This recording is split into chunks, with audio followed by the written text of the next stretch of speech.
Good afternoon, everybody, and welcome to Twist Gaming. We are here live at Gen Con 2017 in lovely Indianapolis, Indiana, and I am here with one of my favorite people. She just says that to all the boys. Mr. Stephen Buonocore of Stronghold Games. How you doing? Doing good. So good to be here with you. As always, of course, the convention's crazy. Your booth is crazy. You Absolutely. guys are so good. And these stacks of games have come way, way, way down from the beginning. I was instructed to ask you about a certain event last night with you in a certain outfit. 2 nights ago, actually, but yes, yes. Well, let's talk about that event. Very interesting. So yeah, we launched. Yeah, Flamme Rouge. Our new big game for the show is Flamme Rouge, which is a bicycle racing game where you have 2 bikers in your team. You got to get one of them across the finish line. That's how the game plays. 2 to 4 players. Awesome, awesome racing game. So we had the launch party here, a special event. We had 140 people playing 36 copies of the game all around the room, right outside the exhibit hall. Fantastic. But of course, I have to up the ante. Last year we did this same thing for the Dragon and Flagon release, and I was in a monk's outfit, and we had other cosplayers. What am I going to do for a bicycle racing game? Well, what I did was, yes, I wore cyclist attire, cyclist shorts, and cyclist shirt. So I was wearing spandex. I look like a stuffed Italian sausage because I did not go on a diet for this. So I was a little, but I look I mean, I guess on the average I looked not so bad. So, but it was great. I had a great time there. Everyone appreciated it, and it was cool. That's really awesome. We were playing Queen's bicycle race, and the background for part of it. Yeah. Lovely. Of course. That's so good. I mean, you are notorious for being a personality in the community and always doing really fun stuff. Yes. We went over and talked to a friend of ours, Bruce, over at North Star Games, and he told us that he wants to be you when he grows up. Oh, he's so I love Bruce. Yeah. I mean, he's such a cool guy, such an interesting guy. He's always very complimentary. So, thank you, Bruce. Thank you. So what else do you have the expansions out yet for Terraforming Mars? Everybody wants to know Terraforming Mars. Yeah, literally premiering here. It's not in retail yet. Right. There it is. There it is. I'm getting it. Watch me get it in real time. Ooh, we have Terraforming Mars, Hellas, and Elysium. Look at this packaging. That's really small packaging. It's a game board. It is a 2-sided game board that you're now playing in the Hellas area, which is the South Pole. And you're playing in the Elysium area, which is the other side of Mars. Everyone thought that Terraforming Mars was like the entire surface of the planet. It's not. It's about 15 or 20% of the whole planet. So now you can play it with the original board. Right. You can play it with the Hellas side or the Elysium side. And the differences are the placement bonuses, so the things you get when you place are different in various places, appropriate to the map, and all the milestones and awards that are at the bottom of the map are appropriate to this new map. So if you had a strategy of always going for taking the Eco Line Corp and always going green and doing the Gardener, getting the Gardener milestone, can't do that anymore. The Gardener milestone's not there anymore. So it just adds so much more replayability to a game that already has replayability. Kind of pushing yourself out of your comfort zone to have to choose something new and get a new experience out of the game. Absolutely, and that's what we're going to keep doing. And the next expansion, which is not here, going to be at Essen, is Terraforming Mars Venus Next. So it's a little sideboard for Venus. You'll play with one of those 3 maps, and you'll then be able to place some tiles in the clouds of Venus, because we can't terraform. I mean, Terraforming Mars takes place 400 years from now, so maybe that'll work. If we were going to do Venus next, there are ways that we would do Venus, but we would do it like with cloud cities and things like that. Because you can't, the planet's surface is 900 degrees. So you have to do tremendous things to actually terraform that planet. So there's going to be a scale that's going to go from 0 to 30%. We don't finish terraforming Venus in the game, but you do some of it. So all the new cards that'll be in there will apply to Venus. It's going to be really cool. I love the thought that was put into the theme of this game and how that functions with the mechanics and how you're learning. The game is a great game and you're learning something about these planets as you're going along and playing. It's amazing. The designer is a scientist himself. Everything he put into these games has a scientific basis, projected, of course, 400 years into the future. We could not start this project now, but in 400 years, we might be able to, using these technologies that make sense that we would develop between now and then. So, right. No, yeah, he's amazing. The game is great to begin with, and so dripping with the theme, as you mentioned. Absolutely. So I saw you had Cottage Garden out on the tables. What else did you bring to the show? Yeah, lots of new stuff. We're only bringing new stuff. So we have an expansion. This is City of Spies. It was released actually last Gen Con. Okay. And we have an expansion coming out. This is going to be coming out in September 6th, I believe it is, yes. It's double agent. It adds the ability to play with a 5th player. So there's 2 to 4 in that game. Okay. Now it'll be up to 5 players, and new agents in the game that can switch sides. They're double agents. We should wait, right? Or should we keep going? Keep going. We're going to keep going. We're going to do it live. Do it live. Do it live. Not Alone is a pretty new game. It came out in July. This is the one versus many game where one player is playing the creature, and he's trying to suck the will away of the stranded astronauts on that crash-landed ship. And it's I think we talked a little bit about this one at Origins. And it is really another one of those games, dripping with theme, really creepy, beautiful artwork in the game. If you like one versus many, very asymmetrical games, this is your style game. Very cool. We have an expansion for Dark Moon that we sold out. This will be out end of September, early October. Dark Moon's my hidden traitor game where you don't know who's against you. It's 3 to 7 players. Some people are infected, and some people are just regular humans, and you're trying to weed them out and figure out who it is. Okay. And there's been new win conditions in the expansion, new ways of getting off of the planet and things like that. Very cool. My God! So and then we brought the newer stuff too that we've had like at Origin stuff like Frog Riders and Fields of Green. Did I hear that with the Fear, Flee, and Fortress? We should talk about those. Yes. Right. And I don't see the boxes. Great. He's showing them off. Oh, that's all right. The media. The media's here. Thank you. So we're not selling these, but what we have here. Why don't you hold up? Sure. Hold up Fortress. Got it.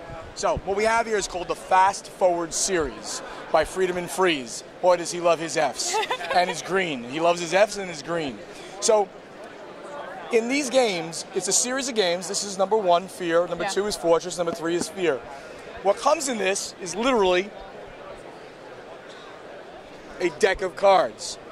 And you'll have on the back of the box a general idea about what the game is going to be about. Obviously the theme, it says on Fortress that there's a looming castle in the distance and it must be yours. Go conquer it, become the ruler of the kingdom. What does that mean? Well, when you open the box, one side is going to say, this is the bottom card of the deck, turn it over.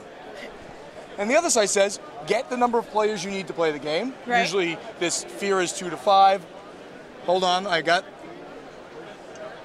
Hold on a second. Chad, the pizza. Talk to the guy. Sorry, the pizza is here for my staff. Priorities. The food is top at a convention. So you get the players together and you turn the first card of it. There are no rules in the box. And the rules will then come to you as you play the game. And they'll change and the conditions will change. Special rules are added. So it is a Fable game like Fabled Fruit, like we did last year, where things will change over time. But here, in a lighter version, only a $20 price point, this deck of oversized cards, it's a tarot-sized deck, and you'll be able to play this game 15, 20 times before you play the whole system, and then you can reset it and play again if you like. I have heard nothing but good things about the Fast Forward system, that each of the different games, Flee, Fortress, and Fear, has a different feel to each game. So if completely different games. The mechanics are pretty much the same, but it's a different feel. So if you prefer a particular feel to your game over another kind of one, then you can pick up one of the various mechanics boxes. Are actually completely different in every game. They? Yeah, that's the whole thing. It's not just like a thematic difference. Okay. And I can't tell you too much because So it mentions a little bit. It says a straightforward hand management game. So now you have a little idea of what Fear is. In Fortress, how do we describe it? It's a game about risk-taking, outwitting, and bluffing. And this one is a cooperative game. So these are competitive, and this is cooperative. And it is so hard. I am so not smart. This is what I am so not smart enough to play this game. If you like a hard cooperative game where a monster is chasing you, yes. There'll be a card on the table, obviously representing a monster. He's going to be chasing you around, and if it's on your turn, at the end of your turn, if it's still there, right. you all lose.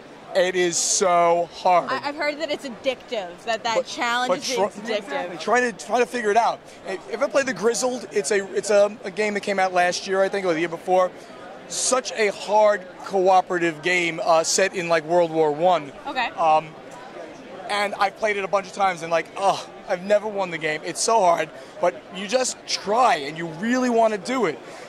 We were one card away last time. So Friedman basically said he wanted it of that strong difficulty. It's a gamer's game.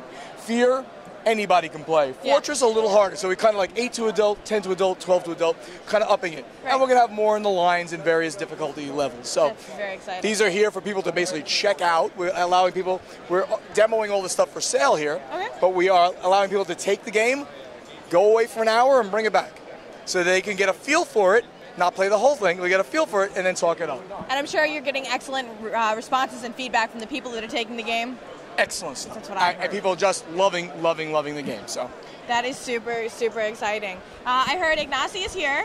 Yeah, like 2 rows over, I think. Yeah, you should go talk to him. That must be super exciting for you guys to be in the same place. Always great to see him. I mean, we really are, good friends. It's funny, I got to see him like several times recently, which is kind of cool. Though last time at Dice Tower Con less than a month ago, maybe about a month or so ago. Really good. Always good to see him, and I love his stuff. So now I get to talk to him, twice a week, once every other week. So it's really cool. It's really cool. Is there anything else you want to make sure our viewers know before we bid adieu? No, I mean the usual stuff. Just check out our website, sign up for our newsletter. We don't spam you. You get a newsletter about once a month. Follow us on Twitter at Stronghold Games, and there's a lot of new great stuff, as you can see, coming out later this year. I saw something really great on your Twitter page. Oh, I was on TV. Oh, yes. Oh, that's not the one you wanted. But no, we'll talk about that one. We'll do that. Yes. This morning, I was on a local station. Yes. Fox 59. It's, a local Fox network affiliate. And we were talking about Terraforming Mars, which is made here in Indiana. That's so cool. And the expansion made here. So we were on last year, and they invited us to come back because we had the new expansion out too, which was like so cool. Like last year, I was so scared. Why? Because I was going to be on TV. TV. But you're a natural. But this year, I wasn't scared. I've done it already. You're pro. So that was really, really cool to be on TV again. And, look, it's, the people who are listening to some local station, they'll have no idea what we're talking about, basically. But the few people that get hooked in, you're spreading the word of gaming. Right. And even so, even if it's not the gamers that are catching your segment, somebody who, hey, I really care about the local business economy. Absolutely. Here's somebody who's doing something great for it. Let me check out your company. Let me check out the company. Let me check out stuff. I actually last year, right after that aired, which was it was live TV we were on. Right. That day and the next day, I got 2 orders from Indiana. I figured it had to be somebody who saw us there. It made sense, right, on the website. That is so awesome. For Terraforming, yeah, very cool. No, I heard you got a dice bag. An embroidered dice bag. How did you see? Oh, that's so cool. So, it's not here. We took it back to the room, but yeah. That was so good. Made me so happy.